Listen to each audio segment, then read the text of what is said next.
नमस्कार जोहार दोस्तों, कैसा है? उम्मीद करता है कि आप सभी लोग अच्छे होंगे। दोस्तों आज की इस वीडियो में आप सभी से बात करने वाला हूँ ई कल्याण स्कॉलरशिप के बारे में। जी हाँ दोस्तों, झारखंड में ई कल्याण स्कॉलरशिप के माध्यम से 11 क्लास से ऊपर वालों को पैसा सभी स्टूडेंट को मिलता है। जी हाँ दोस्तों, यानी 10वीं पास से ऊपर वाले स्टूडेंट के लिए सरकार द्वारा पढ़ाई करने के लिए पैसा दिया जाता है ई कल्याण स्कॉलरशिप के माध्यम से। तो चलिए आज के इस वीडियो में हम सभी लोग जानेंगे कि आप ई कल्याण स्कॉलरशिप का पैसा फॉर्म भरने से लेकर बैंक अकाउंट में आने तक कितना दिन का वक्त लगता है, कौन कौन सा प्रोसेस लगता है, कहाँ पे वेरीफाई होता है फॉर्म, पूरा जानकारी आज की वीडियो में जानेंगे। उससे पहले चैनल में नए हो सब्सक्राइब कर लेना ताकि आने वाले नए वीडियो आपको आगे इसी प्रकार से मिलेगा। तो चलिए दोस्तों बिना देरी करते हुए वीडियो को स्टार्ट करते हैं। तो दोस्तों सबसे पहले बात करते हैं ई कल्याण स्कॉलरशिप के बारे में। जी हाँ दोस्तों, ई कल्याण स्कॉलरशिप झारखंड के सभी विद्यार्थियों के लिए है जो झारखंड में 10वीं पास करने के बाद यानी ऊपर क्लास में कोई भी क्लास में वो नाम लिखवाते हैं 10वीं क्लास पास करने के बाद, तो जो उनका पैसा लगता है नाम लिखवाने में, जो पढ़ाई करने में उनका पैसा लगता है, वो पैसा झारखंड सरकार द्वारा दे दिया जाता है 1 साल के बाद। तो दोस्तों झारखंड में कुछ ऐसे स्टूडेंट है जो पहली बार ई कल्याण स्कॉलरशिप के लिए फॉर्म अप्लाई किए हैं, तो कहीं ना कहीं उनको पूरा प्रोसेस मालूम नहीं होगा कि उनका कौन कौन सा डॉक्यूमेंट कहाँ पे वेरीफाई होता है और साथ ही साथ कितना दिनों के बाद उनका बैंक अकाउंट में पैसा आ जाता है।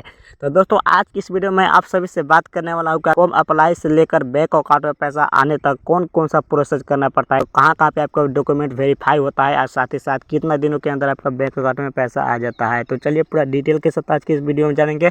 तो दोस्तों सबसे पहले बात करते हैं, अगर आप ई कल्याण स्कॉलरशिप के लिए फॉर्म अप्लाई करते हैं तो आपको इस प्रकार से कुछ डॉक्यूमेंट लगेगा, जैसे कि आपको आधार कार्ड लगेगा, साथ ही साथ जाति, निवास, आय, bonafide, marksheet, mobile number, signature और फोटो भी लग सकता है। यानी आपको इस प्रकार से कुछ डॉक्यूमेंट लगेंगे जो आपको प्रज्ञा केंद्र में फुल विवरण मिल जाएगा। तो दोस्तों वहां से आपको इस प्रकार से सारा डॉक्यूमेंट को जमा करके एक साथ अटैच करके आपको फॉर्म के साथ अप्लाई कर देना है। जैसे आप प्रज्ञा केंद्र के माध्यम से फॉर्म अप्लाई करते हैं अपना पूरा डॉक्यूमेंट के साथ, उसके बाद दोस्तों जैसे आप फॉर्म अप्लाई कर देते हैं तो उसके बाद दोस्तों आपको वहां से फॉर्म आपको चला जाता है कॉलेज अप्रूव में। जी हाँ दोस्तों, पहला स्टेप आपको होता है कॉलेज अप्रूव। तो दोस्तों पहला स्टेप में आपका फॉर्म चला जाता है कॉलेज में आपको अप्रूव करने के लिए चला जाता है। तो दोस्तों कॉलेज द्वारा आपको फॉर्म को अप्रूव किया जाता है, जहाँ पे आपको इस प्रकार से कुछ डॉक्यूमेंट को चेक किया जाता है, जैसे कि आपको वहाँ पे आधार कार्ड, जाति, निवास, आय, बोनाफाइड, मार्कशीट, सिग्नेचर, इस प्रकार से आपको कुछ डॉक्यूमेंट चेक किया जाता है। उसके बाद दोस्तों ये सारा डॉक्यूमेंट आपको सही हो जाता है तो आपको कॉलेज द्वारा वेरीफाई कर दिया जाता है, यानी अप्रूव कर दिया जाता है और आपको फॉर्म को आगे प्रोसेस में भेज दिया जाता है। अगर आपका फॉर्म में कुछ गलती रहेगा दोस्तों तो आपका फॉर्म वहाँ पे पेंडिंग में डाल दिया जाएगा और पेंडिंग में डालने के बाद दोस्तों आपको 15 दिनों का समय दिया जाएगा, सुधारने का मौका दिया जाएगा। अगर आप 15 दिनों के अंदर आपका फॉर्म में सुधार नहीं करते हैं तो आपका फॉर्म रिजेक्ट भी हो सकता है। तो दोस्तों अगर आप 15 दिनों के बाद फाइनली सुधार कर लेते हैं या फिर पहले से आपको सभी डॉक्यूमेंट सही है तो आपको कॉलेज द्वारा फॉर्म को अप्रूव कर दिया जाता है। आगे प्रोसेस के लिए आपको डीएनओ ऑफिसर के पास भेज दिया जाता है। जी हाँ दोस्तों, अगर आपको सही डॉक्यूमेंट रहेगा तो आपको डीएनओ ऑफिसर के पास, कॉलेज द्वारा आपको डीएनओ ऑफिसर के पास फॉर्म भेज दिया जाता है। तो चलिए और उसके बाद बात करते हैं डीएनओ ऑफिसर के पास कौन कौन सा प्रोसेस होता है। तो दोस्तों जैसा ही फॉर्म डीएनओ ऑफिसर के पास पहुंच जाता है तो डीएनओ ऑफिसर आपको वहां पे सारा डॉक्यूमेंट को चेक करते हैं। जी हाँ दोस्तों, यानी डीएनओ ऑफिसर के द्वारा सारा डॉक्यूमेंट को चेक कर दिया जाता है, चेक किया जाता है कि आपको कौन कौन सा डॉक्यूमेंट में कुछ गलती तो नहीं है, यानी आपका डॉक्यूमेंट में कुछ गलती तो नहीं है, जैसे कि आधार कार्ड, जाति, निवास, आय, मार्कशीट, बोनाफाइड, यानी पूरा फॉर्म को चेक किया जाएगा। यानी फॉर्म में जितना भी डॉक्यूमेंट अपलोड किए हैं वो सारा डॉक्यूमेंट को डीएनओ ऑफिसर के द्वारा फॉर्म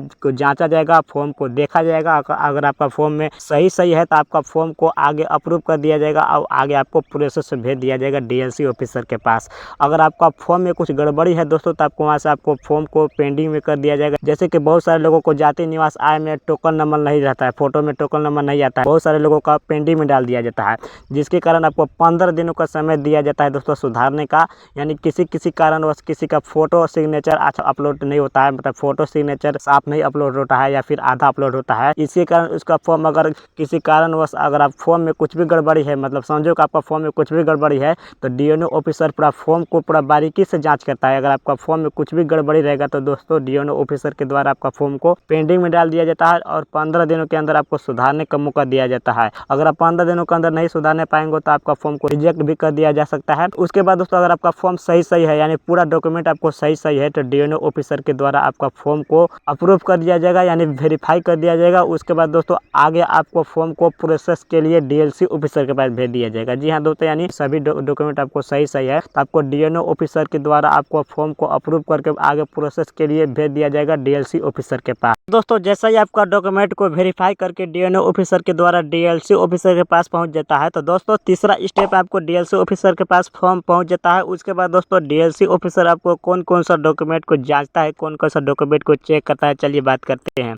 तो दोस्तों तीसरा स्टेप में आपको फॉर्म डीएलसी ऑफिसर के पास पहुंच जाता है। तो दोस्तों जैसा ही आपका फॉर्म डीएलसी ऑफिसर के पास पहुंच जाता है तो डीएलसी ऑफिसर के द्वारा आपको कौन कौन सा डॉक्यूमेंट को जांच किया जाता है, कौन कौन सा डॉक्यूमेंट को वेरीफाई किया जाता है। तो दोस्तों मैं बता दूं, आपको डीएलसी ऑफिसर के पास आपका फॉर्म पहुंच जाता है तो वहाँ पे आपको आधार कार्ड को जांचा जाता है, आपका बैंक अकाउंट को जांचा जाता है, यानी आपको देखा जाएगा कि आपका बैंक अकाउंट आधार कार्ड से लिंक है कि नहीं, आपका बैंक अकाउंट डीबीटी के लिंक है कि नहीं, आपका बैंक अकाउंट आधार कार्ड सही है कि नहीं, यानी आपको समझो कि आपको पूरा बैंक डिटेल पूरा अच्छा से जांचा जाएगा। उसके बाद दोस्तों अगर आपको सही रहेगा तो आपका फॉर्म को वेरीफाई कर दिया जाएगा, आपका फॉर्म को अप्रूव कर दिया जाएगा। उसके बाद दोस्तों आगे आपको फॉर्म को भेज दिया जाएगा प्रोसेस में AA ऑफिसर के पास। जी हाँ दोस्तों, तो यानी आपका बैंक अकाउंट फुल डिटेल के साथ सही रहता है तो आपका फॉर्म को AA ऑफिसर के पास भेज दिया जाता है। उसके बाद दोस्तों आपका फॉर्म को डीएलसी ऑफिसर के द्वारा अप्रूव कर दिया जाता है और 7 दिनों के अंदर, जी हाँ दोस्तों, और 7 दिनों के अंदर आपका फॉर्म AA ऑफिसर के पास पहुंच जाता है। और AA ऑफिसर जैसे ही आपका फॉर्म को अप्रूव कर देते हैं, यानी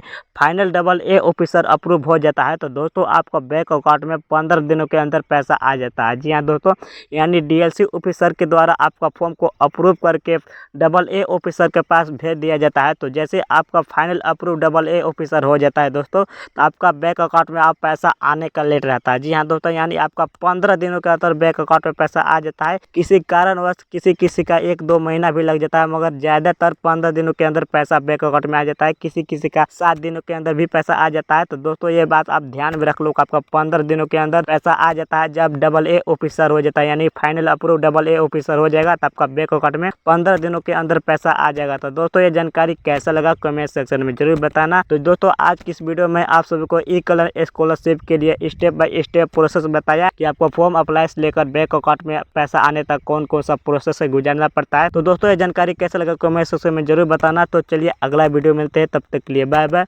जय हिंद, जय भारत, जय झारखंड।